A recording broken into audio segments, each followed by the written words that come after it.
All right, so let's go for 4 by 5 inches, and then let's come and click create. You can copy everything here. So this is going to be a quick one, so let's go into our folder and then bring this image.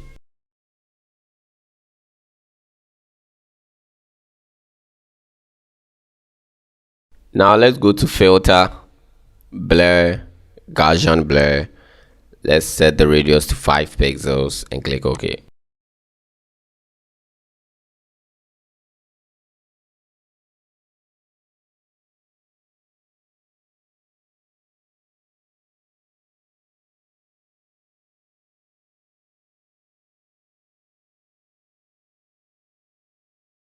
So after this, let's go and click on the layer mask and then grab the brush. You can use B on the keyboard. All right, so make sure foreground black, and then let's wipe this area off. Okay, now let's select the layer thumbnail, and then let's go to filter, camera raw filter.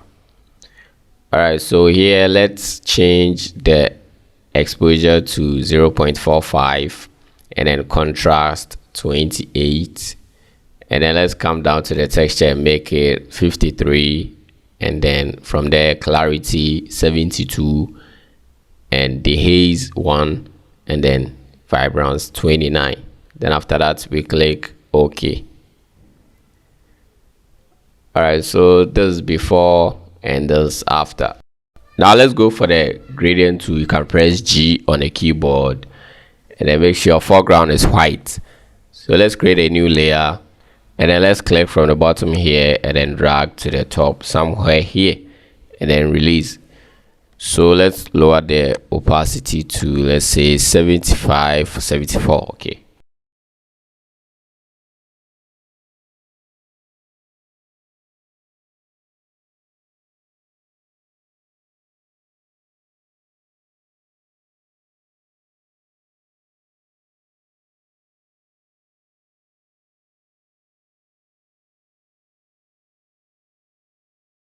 And once again, let's go to filter, camera raw filter.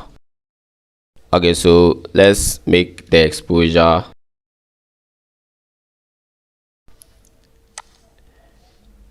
contrast 28, clarity 45, and vibrance 39. Now let's click OK. Now let's click the layer below, and then let's go and bring this image.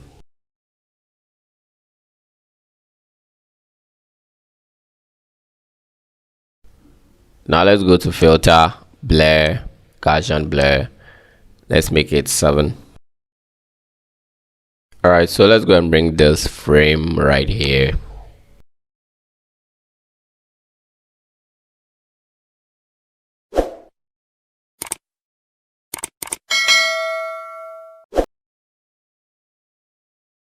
Now let's pick the pen tool, compress P on the keyboard, and select the layer below the frame layer, and then let's draw a rectangle like this.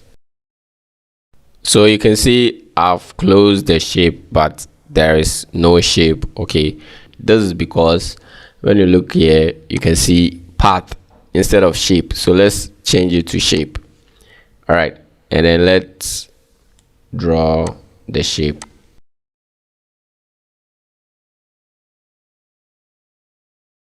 All right, so we now have our shape. Then let's go and bring this image and come and clip it inside the shape.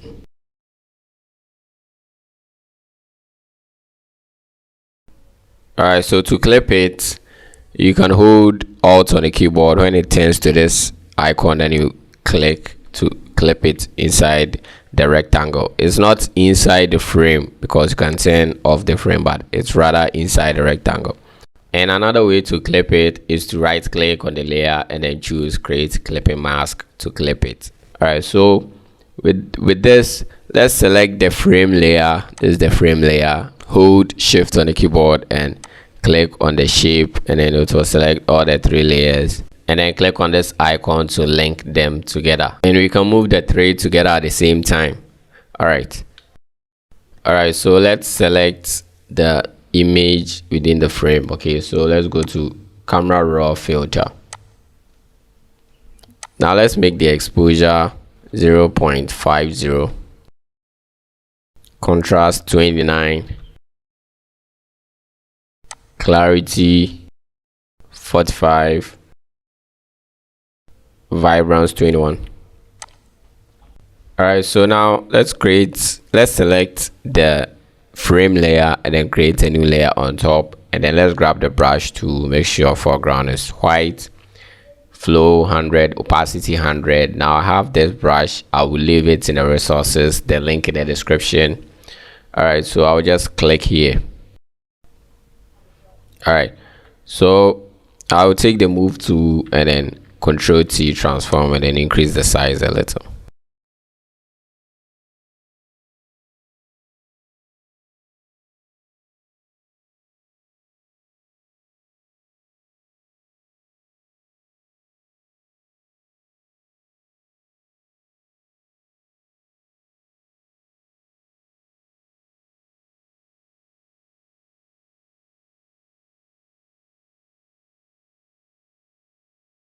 Okay, so now let's select this image. Let me toggle it. All right, let's add layer mask. Now let's come and click on the ribbon to select the layer.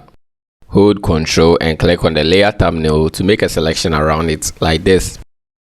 Now let's come here and select the layer mask thumbnail. Okay, and then let's take the brush, foreground black.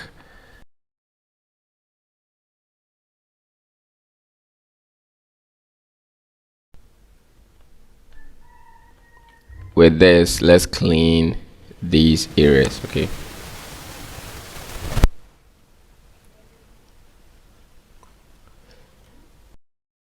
so over here I will change it to hard round brush.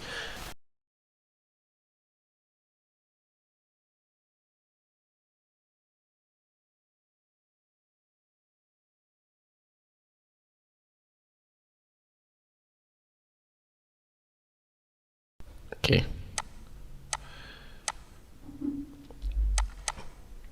all right, so there's it. Now press Ctrl D to deselect. Now that's all we have. Okay, so below this image, let's create a new layer. Okay, so let's bring it below the ribbon, and then let's grab the brush, pick a soft round brush. So with that panel, I just right click and it pops up. Okay, so let's right click and then let's squeeze it down a little like this. Okay, so this is what we have. Let's squeeze it again. Good. Now let's decrease the size and foreground black. Let's create a shadow over here. Okay, then let's lower the opacity something like this will do. Okay, now let's select the ribbon. All right, and then let's go to filter, blur, and then Gaussian blur. So I think the blur amount is okay, 7 pixels. Let's click OK.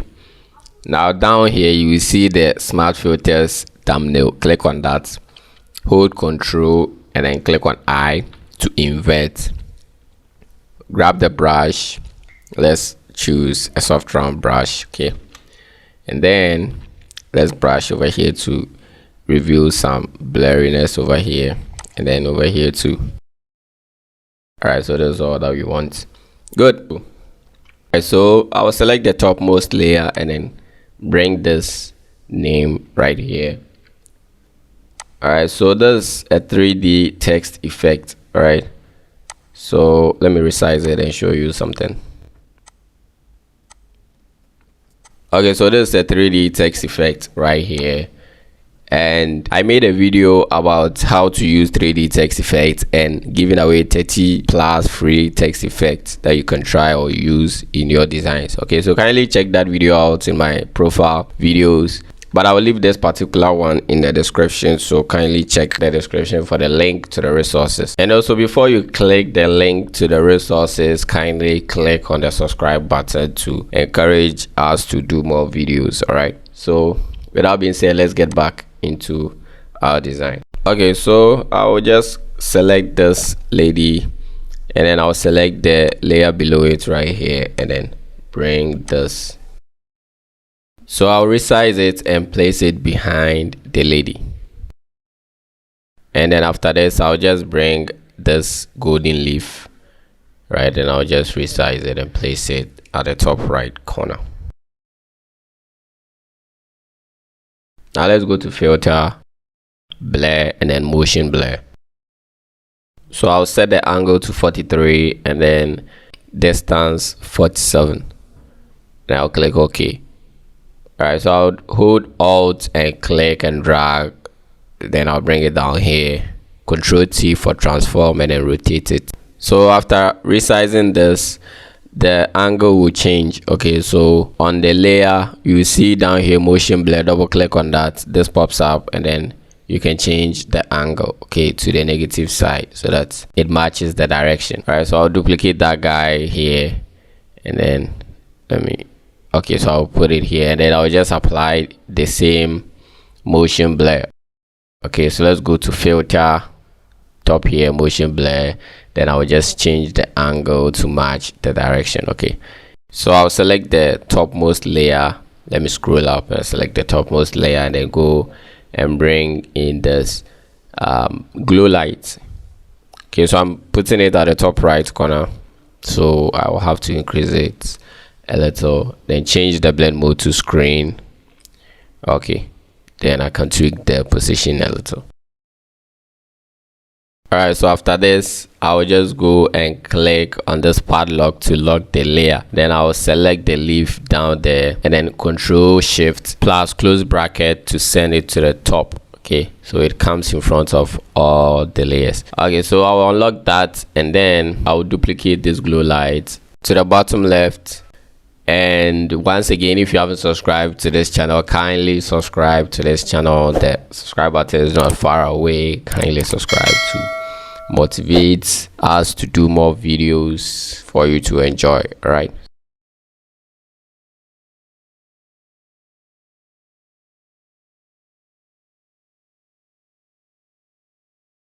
so after this, I'll just bring in this guy and then increase it a little, and change the blend mode to screen.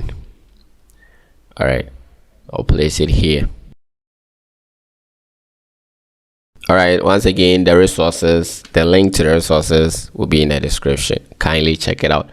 Okay, so let me paste this right here and then bring it down here quick as possible, and then paste another one. Okay, let me select the topmost layer and paste this happy birthday, and then bring it to the top here. You know, these are just simple typography that you can use the text to do it.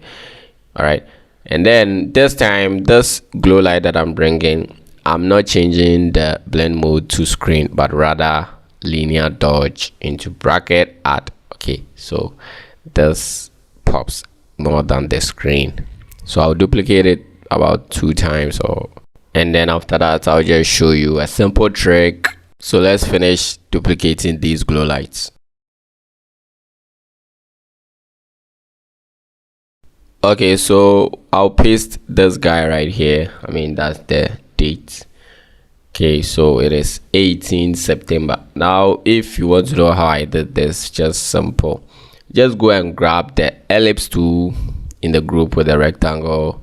So you select the ellipse, then you just make an ellipse, go to the properties, take away the fill, and add a stroke. So I'll pick a blue color for the stroke, and then I'll just increase the stroke size. It doesn't matter, the stroke size has to be 10, but okay, so grab the text tool, and then when you hover on the stroke, you see that it will change, the icon will change. Okay, so click on the path, the stroke path, and then you see the text wrap around the stroke, and then you just change the color.